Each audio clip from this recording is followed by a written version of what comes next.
2001 ते 2015 या कालावधीत 1077 विद्यार्थ्यांचा मृत्यू। राज्यातल्या शासकीय आश्रमशाळांचं धक्कादायक वास्तव। आदिवासी विकास राज्यमंत्री मनसुखभाई वाधवा यांची लोकसभेत माहिती।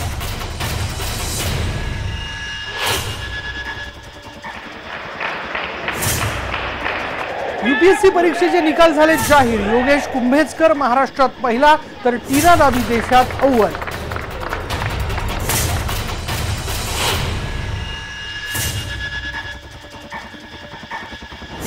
नीटच्या निकालाविरोधात राज्य सरकारची सुप्रीम कोर्टात फेरविचार याचिका।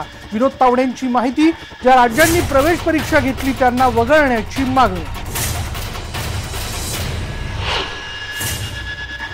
नगरपालिकेचा नगराध्यक्ष यापुढे थेट लोकांमधून निवडून येणार। आगामी 215 नगरपालिका निवडणुकीत 2 वॉर्डांचा एक प्रभाग तयार करण्याच्या प्रस्तावालाही मंत्रिमंडळ बैठकीत मान्यता। केबीसी घोटाळ्यातील मुख्य संशयित आरोपी भाऊसाहेब चव्हाण आणि पत्नीच्या नावावर असलेल्या एका बँकेच्या लॉकरमधून 6 किलोची सोन्याची नाणी जप्त। आतापर्यंत 82 कोटींची मालमत्ता जप्त।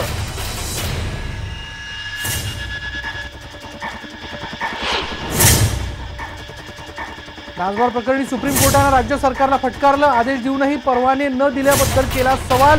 गुरुवारपर्यंत 8 डान्सबारला परवाने देण्याचे दिले आदेश।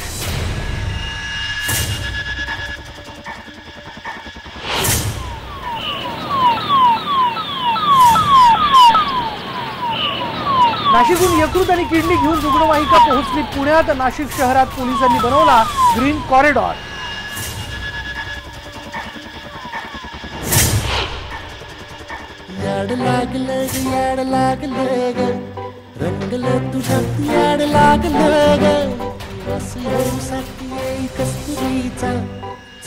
सैराटच्या यशाने मराठी चित्रपट निर्माते धास्तावले। 3 चित्रपटांच्या प्रदर्शनाची तारीख निर्मात्यांनी स्वतःहून पुढे ढकलली।